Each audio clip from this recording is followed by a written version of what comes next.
Hello guys, उम्मीद है आप लोग खैरियत से होंगे। मैं हूं वली। बेसिकली पीएम मोदी जी आपके पास एक ऐसा हीरा है जो कि आपको बड़ी मुश्किल से मिला है, और इसको आप बड़े संभाल के रखिएगा जनाब। क्योंकि यहाँ पे जो हमारे मसला चल रहा है वो ज़रा इस वीडियो के अंदर कुछ ज़्यादा ही वाज़ेह किया गया है। बेसिकली कंपैरिजन किया गया है हमारे आपके पीएम मोदी जी का और हमारे इमरान खान के तोशाखाना खैज को लेके। पाकिस्तानी मीडिया जो है प्रेस कर रहा है पीएम मोदी जी को, तो हम भी प्रेस करेंगे, लेकिन पहले इस वीडियो को देख लेते हैं ताकि ज़रा सी थीम बन जाए। हाँ, वर्ल्ड अफेयर का नमस्कार वीडियो नहीं, वेलकम टू डिस्क्रिप्शन वर्ल्ड में अफेयर। लेके। मैं हूं प्रशांत धवन। नाउ रिसेंटली हमने ये देखा है कि पाकिस्तान के मीडिया ने अचानक से इंडिया के जो लीडर्स हैं, प्राइमरली इंडिया के जो प्राइम मिनिस्टर्स हैं, इनकी ऑनेस्टी, इनकी ईमानदारी की बात करनी स्टार्ट कर दी है। यहाँ पर आप देख पाओगे पाकिस्तान के बहुत ही बड़े जर्नलिस्ट हैं हामिद मीर, ये कह रहे हैं कि हमारे बहुत सारे डिफरेंसेस होंगे नरेंद्र मोदी के साथ बहुत से इश्यूज़ को लेकर, मगर एक बात हमें माननी पड़ेगी कि इन्होंने बहुत ज़्यादा ईमानदारी दिखाई कि जो भी इनको प्राइज़ मनी मिलता है, चाहे सोल पीस प्राइज़ हो या फिर कहीं और कुछ अवार्ड मिला, कुछ गिफ्ट मिला, सीधा सीधा ये जो पैसा है ना, ई ऑक्शन के ज़रिए सरकार बेचती है और ये जो सारा पैसा आता है ये सरकारी प्रोजेक्ट्स में ही वापस चला जाता है। और ये अपने आप में बहुत ही यूनिक बात है, क्योंकि इतिहास में आप अगर देखो इंडिया पाकिस्तान रिलेशंस को आप फॉलो करोगे तो पाकिस्तान के जर्नलिस्ट हमेशा भारत सरकार के बारे में भला बुराई कहते थे। मगर अब हम देख रहे हैं कि पाकिस्तान में जो दो खेमे बढ़ चुके हैं ना, वहाँ पर एक साइड तारीफ कर रही है पीएम मोदी की, एक साइड तारीफ कर रही है जयशंकर साहब की। यहाँ पर आप देख पाओगे ये दो आपको लोग मिलेंगे पाकिस्तान में जो काफ़ी पॉपुलर है, एक तो इमरान खान और दूसरे यहाँ पे है हामिद मीर। ये वैसे जो इनकी फोटो है बहुत साल पहले की है, जब दोनों ने एक इंटरव्यू किया था साथ में। आज के समय आप अगर देखो तो हामिद मीर पाकिस्तान की आर्मी का सपोर्ट कर रहे हैं, पाकिस्तान के जनरल्स का सपोर्ट कर रहे हैं, वेरस इमरान खान आप अगर देखोगे तो पाकिस्तानी आर्मी, इनकी जो एस्टेब्लिशमेंट है उसके अगेंस्ट बात करते हैं। तो जहाँ पे इमरान खान ने लगातार तारीफें कर दी है इंडिया की फॉरेन पॉलिसी की, इंडिया के विदेश मंत्री की, क्योंकि मोदी जी की डायरेक्टली तारीफ इमरान खान कर नहीं सकते, क्योंकि इससे पहले मोदी जी को काफ़ी बार ये नाजी वगैरह काफ़ी कुछ कह चुके हैं। तो ये सीधा एग्जाम्पल लेते हैं कि जी इंडिया के विदेश मंत्री को देखिए, इंडिया की जो विदेश नीति है उसको देखिए कितनी बेहतर है, हम पाकिस्तानी पीछे रह गए। ये जो छोटी सी वीडियो है ये मैं चाहता हूँ आप लोग देखें। सॉवरन हो, कौम के फैसले कौम में हो, और मुझे अफसोस से मिसाल देनी पड़ती है हिंदुस्तान की, साथ ही हमारे वो आजाद हुआ था। सिर्फ उस मुल्क के फैसले देख लो, फॉरेन पॉलिसी देख लो, आजाद फॉरेन पॉलिसी। मुल्क खड़ा हो गया हिंदुस्तान कि नहीं जी हम रूस से तेल लेंगे, हम तुम्हारे साथ अलायंस है अमेरिका के साथ क्वाड के अंदर, लेकिन हम फैसले करेंगे तेल रूस से इसलिए लेंगे कि हमारे लोगों को सस्ते तेल की जरूरत है, हम अपने लोगों के ऊपर महंगाई का बोझ नहीं डाल सकते। खड़े हो गए, अमेरिका नाराज हुआ, लेकिन आखिर अमेरिका को मानना पड़ा। हमने भी वही किया था। लेकिन ये जो गुलाम ऊपर बैठाए गए हैं, जो साजिश के तहत आए हैं, 7 महीने हो गए, इनको शर्म नहीं आई कि मुल्क महंगाई में, यानी लोग डूब गए हैं, लेकिन इन्होंने रूस से तेल नहीं लिया क्योंकि जो इनके। तो एक तरफ हम देख रहे हैं कि इमरान खान भारत की जो फॉरेन पॉलिसी है और जयशंकर साहब के जो स्पीचेज हैं ये अपनी रैली में दिखा दिखाकर ऑलमोस्ट टारगेट कर रहे हैं पाकिस्तान की एस्टैब्लिशमेंट, शहबाज शरीफ को, कि देखो इंडिया से सीखो, ये लोग हमसे कितना बेहतर कर रहे हैं, तुम्हारी वजह से हम इंडिया से पीछे हो गए, हम इंडिया की तरह परफॉर्म नहीं कर पा रहे। अब एक तरफ ये इमरान खान कर रहे थे, अब इसके रिस्पांस में ना जो लोग पाकिस्तान में प्रो आर्मी है, प्रो एस्टैब्लिशमेंट है, वो सीधा इमरान खान को रिस्पांस में यहाँ पर ये कह रहे हैं कि आप भी तो भारत से सीखिए। अगर आप हमको कह रहे हैं कि हम जयशंकर साहब से सीखें तो आप भी मोदी जी से सीखिए। और इसलिए पाकिस्तान के जर्नलिस्ट यहाँ पर ट्वीट कर रहे हैं कि जिस तरीके से पीएम मोदी को जो भी गिफ्ट आए ये ई ऑक्शन के ज़रिए बेचे गए और सारा पैसा सरकारी जो स्कीम्स है, सरकारी प्रोजेक्ट्स है, इसमें यूज़ किया गया। काश इमरान खान भी ऐसा करते, क्योंकि आपको पता होगा आज के समय इमरान खान पे आरोप ये लगा है कि जो भी इनको गिफ्ट मिले थे as prime minister of Pakistan, इन्होंने चुपचाप प्राइवेटली बेच दिए और सारा पैसा खुद के पास रख लिया। और पाकिस्तान में अब ये लोग ये चाहते हैं कि जिस तरीके से इंडिया में ई ऑक्शन वाला सिस्टम है ना, वैसा सिस्टम पाकिस्तान में आए। अब एक बार मैं आपको दिखाता हूँ इंडिया में ई ऑक्शन वाला सिस्टम है कौन सा। अब यहाँ पर आप लोग देख पाओगे ये एक सरकारी वेबसाइट है पीएम मेमेंटोस के नाम से, pmmementos.gov.in, जो सरकारी वेबसाइट होती है वहाँ पे gov.in हमेशा लगा रहेगा। तो ध्यान से वेबसाइट कभी भी ओपन करना, इंश्योर करना कि वो सरकारी वेबसाइट ही हो। तो यहाँ पर आप देख पाओगे भारत सरकार की वेबसाइट है और यहाँ पर ना पीएम मोदी को जो भी गिफ्ट दिए गए हैं इनका ई ऑक्शन किया जा रहा है। मतलब कि एक बार को ये जो गिफ्ट है ना ये आप भी परचेज कर सकते थे। फॉर एग्जांपल मैं आपको दिखाता हूँ, ये बहुत ही आइकॉनिक गिफ्ट है। नीरज चोपड़ा ने जैवलिन थ्रो में टोक्यो ओलंपिक्स में जीता गोल्ड मेडल, हम सबको याद है। मगर नीरज चोपड़ा ने जो जैवलिन इस्तेमाल किया था ना उन गेम्स में, वो जैवलिन इन्होंने गिफ्ट किया पीएम मोदी को। तो ये जो जैवलिन है ये फिर पीएम मोमेंटो के अंडर ई ऑक्शन किया गया, मतलब कि ऑनलाइन इसकी बोली लगी। सबसे हाईएस्ट जो बोली लगी थी, यहाँ पर आप देख पाओगे, आपको दिख जाएगी, टोटल 1,50,00,000 रुपए का ये जैवलिन बिका है। डेफिनेटली कोई देशभक्त आदमी होगा जिसके पास पैसा भी है, तो उसने जैवलिन परचेज किया। कोई भी ये जैवलिन अपने पास रखना चाहेगा, उसको शोकेस करना चाहेगा अपने घर में कि देखिए ये वो जैवलिन है जिससे इंडिया ने क्रिएट करी थी हिस्ट्री।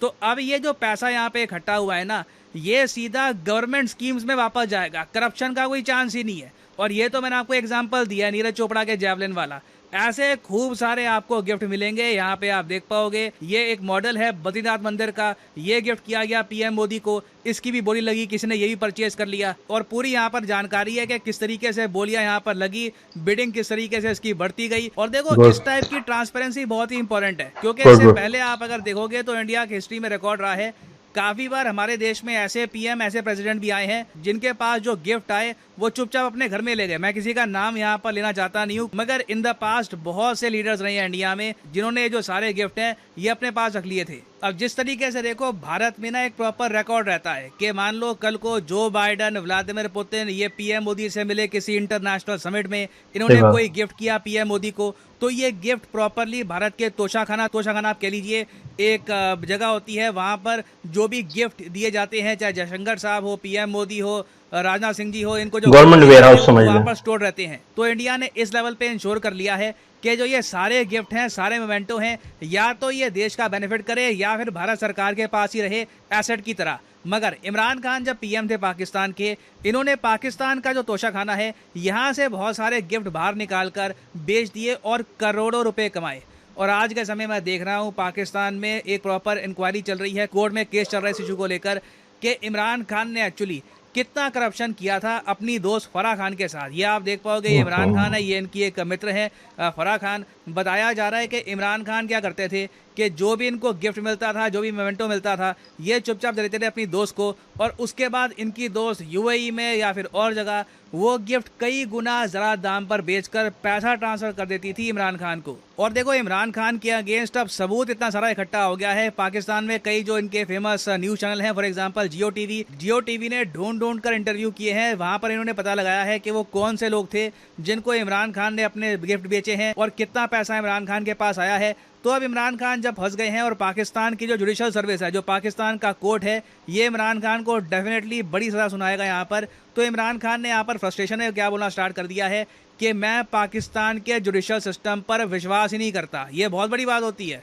हमारे यहाँ चाहे इंदिरा गांधी भी थी, कोर्ट की सुननी पड़ी थी जुडिशरी के बारे में। कोई भी बड़ा नेता सीधा इस टाइप के सवाल उठाता नहीं है, क्योंकि आपने अगर जुडिशरी पे सवाल उठाने स्टार्ट कर दिया फिर देश क्या बचा फिर। खैर, एक तरफ इमरान खान अपनी जुडिशरी पर सवाल उठा रहे हैं, उसके अलावा जो जियो टीवी है इसके बारे में भी इन्होंने कह दिया कि जो जियो टीवी है आज के समय ये इनकी पार्टी को घेरना चाहता है। तो इसलिए पाकिस्तान के जर्नलिस्ट ये कह रहे हैं कि इंडिया के लीडर्स ने कितना अच्छा एग्जाम्पल सेट किया है एक ट्रांसपेरेंट मॉडल बनाकर, और यही मॉडल हमें अडॉप्ट करना चाहिए। नाउ पर्सनली आप मुझसे पूछें, पाकिस्तान अगर इंडिया का ई ऑक्शन मॉडल अडॉप्ट कर भी लेगा ना, तभी इनके यहाँ करप्शन खत्म होगा नहीं।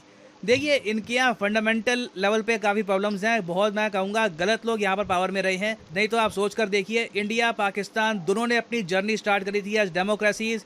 पाकिस्तान में डेमोक्रेसी कभी प्रॉपरली रूट्स अपनी पकड़ नहीं पाई, इंडिया में जुडिशरी डेमोक्रेसी आज भी प्रॉपरली फ्लरिश कर रही है। उसके अलावा करप्शन के इशू पर भी मैं बात करूँ ना, तो इंडिया कई गुना बेहतर है कंपेयर टू पाकिस्तान। ये ऑफ कोर्स सिर्फ मैं नहीं कह रहा। रिसेंटली आप अगर करप्शन परसेप्शन इंडेक्स में देखोगे तो पाकिस्तान की रैंक जहां पर 180 कंट्रीज में से है एक शॉकिंग 140। जी हाँ, 180 कंट्रीज में से 140, one of the most corrupt countries in the world. मैं यहाँ पे ये बोल दूं, भारत कोई डेनमार्क स्वीडन नहीं है। हमने कोई ऐसा नहीं है कि बिल्कुल बहुत तरक्की कर ली इस मामले में। हमारे यहाँ भी अभी इम्प्रूवमेंट की बहुत गुंजाइश है, मगर हमारी रैंक पाकिस्तान से कई गुना बेहतर है। 85th रैंक है भारत की 180 कंट्रीज में से। तो डेफिनेटली इमरान खान वाला जो केस है, तोशाखाना केस, ये साफ साफ हमको ये दिखाता है कि पाकिस्तान में करप्शन एक मेजर इशू है, और जब तक ये इशू रहेगा तब तक ये कंट्री इकोनॉमिकली भी स्टेबल नहीं रह पाएगा। अब रिसेंटली आपने रिपोर्ट देखी होगी कि हाई चांसेस हैं कि पाकिस्तान कभी भी